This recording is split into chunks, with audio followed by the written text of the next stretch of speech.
normal kan yam biya kamal kan war online tv channel te kon kaler mi jidit mi bukon ling are ler kana me lerum pai lar tama ka thok re wich ke juba no thok dor ni shwal ke manga ten gwal mi sharar no te kan war mi shayi de shaje batten tama ke jan tok thiaŋ me so gorjan o de jan wa ye kel akan konon yam mi jira mi jidit kan war online tv channel don jan chang yam guji gorjan o jinde raj me de jan wa nasun ko ken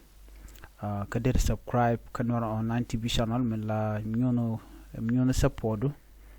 gwai ban chure raj me na me breaking news no raj mo kan war dial chalad wo te ke rek mi shito ke juba ke jan thok thiaŋ me ko do bana chalad ke ja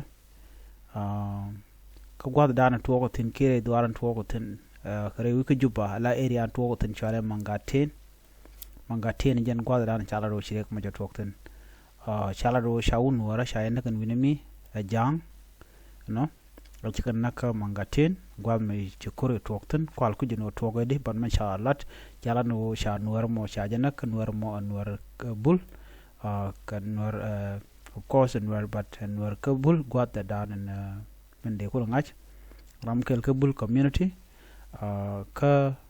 log jango nanga point gwat dan jikane nakten adugo nanga point de re ku chin gidemi wa kor me to je chara mo yayu nak no on gwat dan chikan nuer me nakten chikan gor no de point rande janang ajen danan chalat